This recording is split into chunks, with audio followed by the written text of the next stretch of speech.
லோஷோ கிரிட்ல missing number 2 2 number உங்களோட கிரிட்லயே miss ஆயிடுச்சு அப்படின்னா அவங்க என்ன பண்ணலாம், என்ன ரெமெடிஸ் பண்ணலாம் அந்த 2 நம்பர் மிஸ் ஆன எனர்ஜியை கிடைக்கிறதுக்கு. ஸோ இப்போ ஒரு லோஷோ கிரிட் இருக்கு. முன்னாடி இந்த லோஷோ கிரிட்டே உங்களுக்கு புரியலன்னா இதோட கிரிடோட எப்படி பண்ணுறதுன்னு போய் பார்த்தீங்கன்னா தான் புரியும். ஸோ எப்படி இருக்குன்னு வச்சுக்கோங்க. இதில் உங்களுக்கு வந்து மீதி எல்லாமே ரெப்ரசன்ட் ஆகி இந்த எல்லா நம்பருமே வந்துருச்சு உங்களுக்கு. ஆனால் இங்கே 2 வர வேண்டியது இல்லை அப்படின்னு வச்சுக்கோங்களேன். ஸோ இதுதான் இந்த 2 வரல அப்படின்னா இதுதான் பேட்டர்ன். பட் வந்து உங்களுக்கு வந்து 2 வரல இல்லைன்னு வச்சுக்கோங்களேன். ஸோ இல்லைன்னா அதோட ரெமெடிஸ் பண்ணுறப்ப அந்த எனர்ஜி நமக்கு கண்டிப்பாக கிடைச்சிடும். இந்த ரெமெடி இந்த 2 இல்லாதவங்க என்னென்ன பண்ணலாம் அப்படின்றத நான் இப்போ சொல்கிறேன். இது வந்து நம்ம டீப்பான எக்ஸ்பிளனேஷன்லாம் ஏற்கனவே முன்னாடி வீடியோஸ்லேயே கொடுத்தாச்சு. டிஸ்கிரிப்ஷனில் வந்து எல்லாமே உங்களுக்கு தெளிவாக இருக்கும். ஸோ அதையே நான் ரிப்பீட் பண்ணேன்னா வேஸ்ட் ஆஃப் டைம் ஆகிடும், நமக்கு இங்கே வளவலன்னு பேசுகிற மாதிரி ஆகிடும். ஸோ டேரெக்டாக கண்டென்ட்டுக்கு போயிடலாம். ஸோ லோஷோ கிரிட்ல நம்பர் 2 மிஸ் ஆனவங்க என்ன பண்ணலாம், நீங்கள் வந்து சிவலிங்கத்து வழிபாடு பண்ணணும். சிவலிங்கத்துக்கு போயிட்டு நீங்கள் சிவலிங்கத்துக்கு தண்ணி ஊற்றலாம். அதாவது ஓம் நம சிவாயன்னு சொல்லிட்டு 11 தடவை, இல்லாட்டி அதாவது 11 தடவை 11 ஒரு சொம்பில் எடுத்துகிட்டு போய் ஊற்றுறது, இல்லைன்னா வந்து 21 தடவை இந்த வழிபாடு பண்ணலாம் திங்கக்கிழமையில். அல்லது சிவன் வழிபாடு பால் அபிஷேகம் பண்ணலாம். இப்போ பிரதோஷம் கால வழிபாடுலாம் வந்து நீங்கள் பால் வாங்கிட்டு போய் கொடுத்து மொத்தத்தில் சிவன் வழிபாட்டில் வந்து நீங்கள் பால் கொடுக்கலாம். ஸோ அப்போ வந்து பால் அபிஷேகம் அவருக்கு பண்ணுறப்போ உங்களுக்கு நல்ல எனர்ஜிஸ் வந்து சேஞ்ச் ஆகும். அதே மாதிரி நீங்கள் பௌர்ணமி மெடிடேஷன் பண்ணணும். பௌர்ணமி அன்னைக்கு நீங்கள் ஒரு என்ன மாதிரி மெடிடேஷன் உங்களுக்கு தெரியுமா, ஏதாவது ஹீலிங் தெரப்பி தெரியுமா, இல்லை மெடிடேஷன் நல்லா பண்ணுவீங்கன்னா நீங்கள் வேறு எந்த டேயில் மிஸ் பண்ணினீங்கன்னா கூட பௌர்ணமி அன்னைக்கு மெடிடேஷன் பண்ணுங்கள். மூன் கேசிங் பண்ணுங்கள்.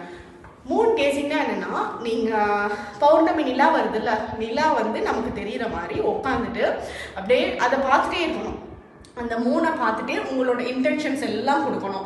நீங்கள் உங்களோட என்ன நடக்கணும், உங்களுக்கு என்ன விஷஸ் ஃபுல்ஃபில் ஆகணும், அதெல்லாம் அப்படியே மூன் பார்த்துட்டே நீங்கள் அப்படியே யோசிச்சுட்டே இருக்கணும். ஒரு மெடிடேஷன் மாதிரி. இதை வந்து மூன் கேசிங்னு சொல்லுவோம்.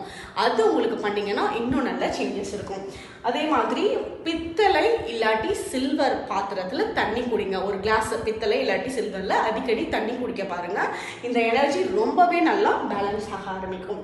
அடுத்தது வந்து பார்வதி வழிபாடு திங்கட்கிழமை அன்னைக்கு பண்ணுங்க. அதுவும் வந்து உங்களுக்கு நல்ல சேஞ்சஸ் கொடுக்கும். அடுத்தது வந்து அரிசி தானம், ஒயிட் கிளாத் தானம். ஏதாவது ஒயிட் கலரில் துணி இல்லைன்னா வந்து அரிசி திங்கட்கிழமை அன்னைக்கு நீங்கள் தானம் பண்ணீங்கன்னா இந்த எனர்ஜி பேலன்ஸ் ஆக ஆரம்பிச்சிடும். அதே மாதிரி உங்களோட அம்மாவை, மெயினாக பேரண்ட்ஸில் அம்மாவுக்கு ரொம்ப டேக் கேர் பண்ணணும். அவங்கள ரொம்ப மதித்து நடக்கணும். அவங்க சொல்கிறத கேட்கணும். ஸோ அவங்கக்கிட்ட லவ்வபிளான வார்த்தைகள் பேசணும். இந்த நம்பர் 2 மிஸ் ஆனவங்க அப்போ வந்து இந்த எனர்ஜியை ரொம்ப நல்லா பேலன்ஸ் பண்ணிக்குவீங்க. இதுதான் நம்ம மிஸ்ஸிங் நம்பர் 2 உண்டான ரெமெடிஸ். அதே மாதிரி இந்த 2 மிஸ் ஆச்சுன்னா உங்களோட வீட்டில் சவுத் வெஸ்ட் கார்னரில் உங்கள் வீட்டில் வந்து உங்கள் வீடாக இருந்தாலும் சரி, உங்கள் ஆஃபீஸ் உங்களோட ஓன் ஆஃபீஸாக இருந்தாலும் சரி, அங்கே சவுத் வெஸ்ட் கார்னரில் அந்த கீழ் தரை இருக்குல்ல, அந்த தரையில் வந்து சுத்தமாக இருக்கணும். அதாவது அந்த இடத்துல தேவையில்லாத குப்பைகள் இருக்கக்கூடாது. அந்த இடம் வந்து டஸ்ட்பின் வச்சுட்டு இருக்கக்கூடாது.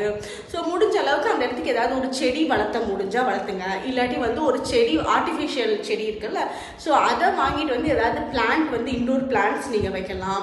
அந்த இடம் வந்து ரொம்ப நல்லா இருக்கணும். அந்த இடத்துல கொஞ்சம் மண் இருந்ததுன்னா ரொம்ப பெட்டர். அதனால தான் சொன்னேன், ஆர்டிஃபிஷியலான லேண்ட், ஆர்டிஃபிஷியலான செடிகள் வாங்கிட்டு வந்து வைக்கலாம். பிளான்ட்ஸ் அந்த இடத்துல நீங்கள் பிளேஸ் பண்ணலாம்.